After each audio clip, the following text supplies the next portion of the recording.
I can start the show today and play a bunch of more cuts and a bunch of more idiotic, stupid lies from the former president of the United States as he came into Vegas last night, because it's every single day with him. But quite frankly, it's exhausting. And I don't understand why this election, at least going by the polls, is so close. I don't understand. And it's frustrating. And I just shake my head and I wonder how and why so many people would support this rapist felon. But I will start out by telling you this.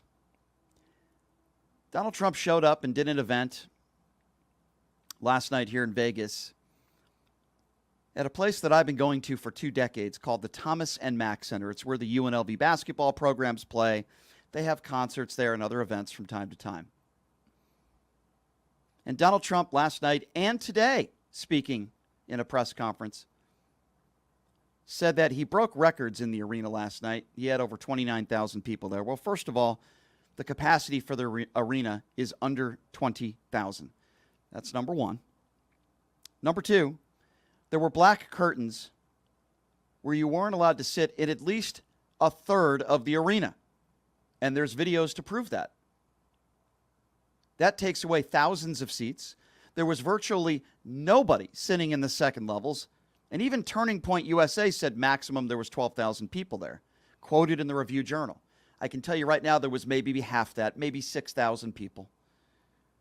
So these lies are just laughable, and they're pathetic. Did you see the rally yesterday that Kamala Harris held in Georgia?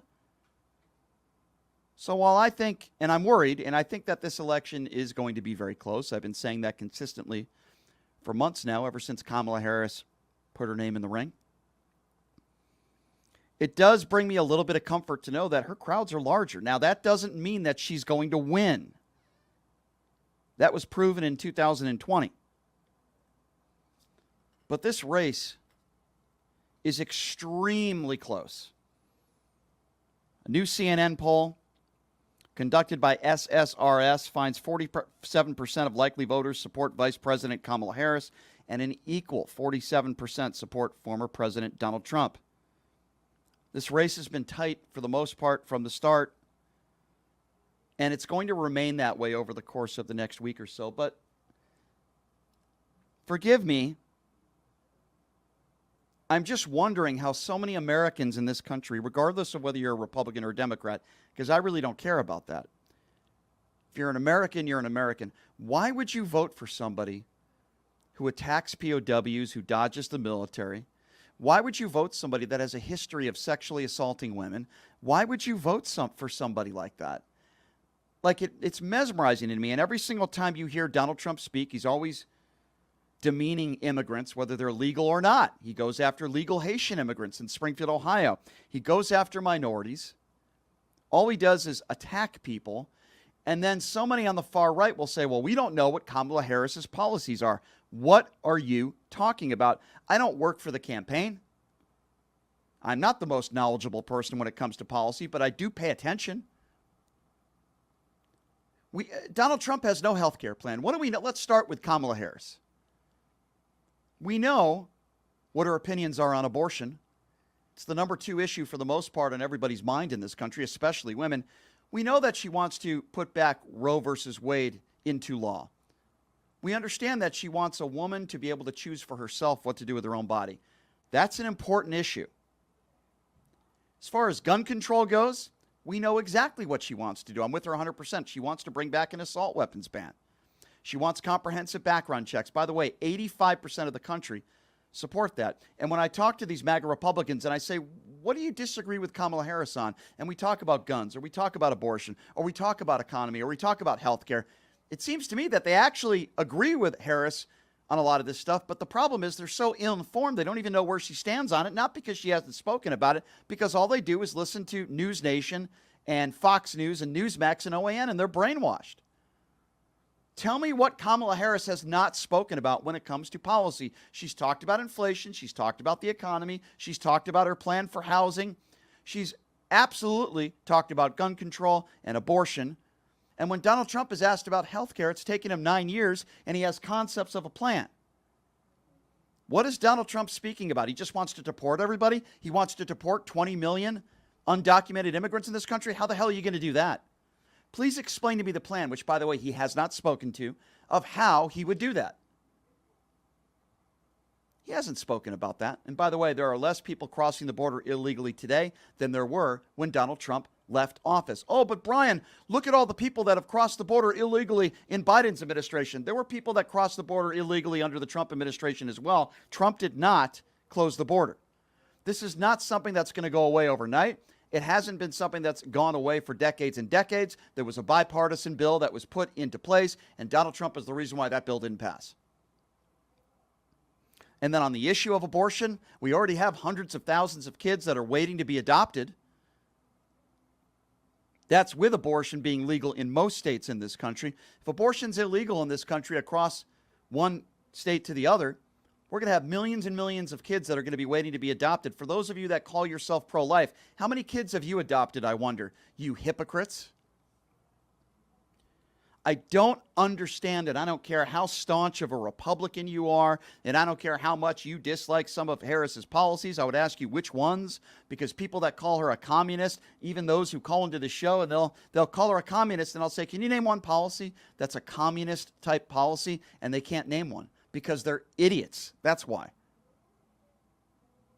And they call this man strong, a man who dodged the military, a man who praises Kim Jong-un and Vladimir Putin. Just earlier today, an hour ago, he called Vladimir Putin and Kim Jong-un smart and tough. Do you hear what he says about those that worked in his administration, including five-star generals? He'll call them stupid. He'll call them uneducated. He'll call them lazy. He'll call them every name in the book. He's never said that about Vladimir Putin.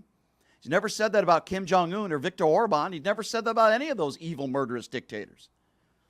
But when it comes to those that worked in his administration, by the way, the people that he hired, because he only hires the best people, I thought, he'll talk down to them and he'll make Kamala Harris sound like a terrorist. But then when it comes to a Vladimir Putin who invades countries, he's smart and he's tough.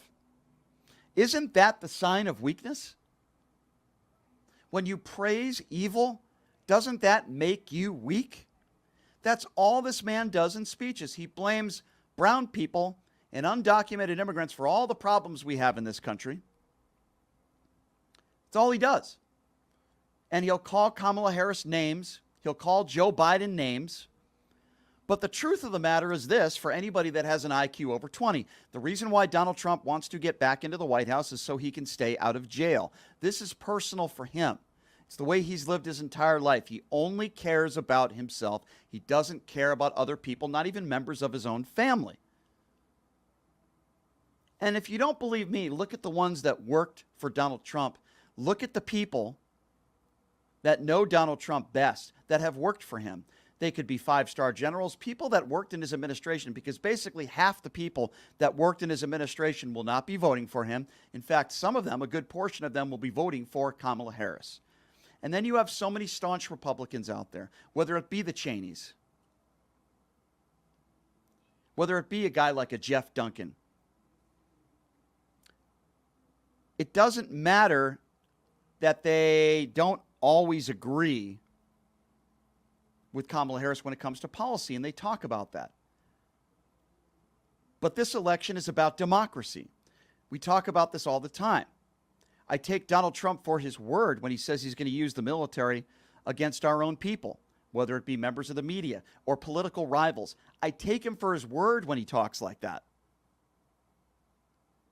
Why won't you? Why do you think Donald Trump is the answer? Can you imagine what an administration would look like if Donald Trump wins? The people that will be in his cabinet, the Stephen Millers, the Sebastian Gorkas, felons like Steve Bannon and Peter Navarro. These are the kinds of people that will be working with Donald Trump. It doesn't matter whether they're competent or not. It doesn't matter whether they're felons or not. All that Donald Trump cares about is that they will be loyal to him. A guy like a Vivek Ramaswamy working in the Trump administration, a guy like a Robert F. Kennedy Jr. telling us what we should or shouldn't eat. Folks, what are we doing? What type of country are we living in? Why do you want this person to be back into the White House and be the leader of the free world? And this nonsense I hear from people on the far right. Are you better off today than you were 4 years ago? Yes. Yes, I am. Because last I recall, maybe some of these MAGA Republicans have Alzheimer's. Maybe they're in the bunker and they have dementia. I don't know. But last I remember, 4 years ago, we were all locked up in our rooms. The economy was in shambles. Many people were not working. The whole country was shut down. We were losing 3,000 to 5,000 people a day. And the question is even asked, are we better off today than when we were 4 years ago? Yes, we are. Inflation is under 3%. The stock markets are through the roof. Manufacturing jobs through the roof. The lowest unemployment that we had in 50 years. Unemployment is still extremely low under Joe Biden. And to even ask that question, it's almost like you all forget. You MAGA Republicans forget where we were 4 years ago. You take the presidency at its totality, and the most important earmark that most people use is, where was the economy where you left it? The economy was in shambles. Now, I understand a big part of that was COVID. How do you think Donald Trump did handling that? Barack Obama left the Trump administration a playbook on what to do during a global pandemic, and they pushed it aside and they threw it away. They threw it away, and per capita, we were one of the worst countries in the world when it came to COVID deaths. And when Donald Trump said 15 cases down to 0, it's going to be gone by Easter, and he downplayed COVID, and he wasn't being honest with the American people, and he used COVID press conferences as campaign rallies, shouldn't that be enough for you to say, geez, maybe we shouldn't have this guy be back in leadership? Now, there's a lot of reasons why people in this country are not going to be voting for Donald Trump, and I am certainly one of them.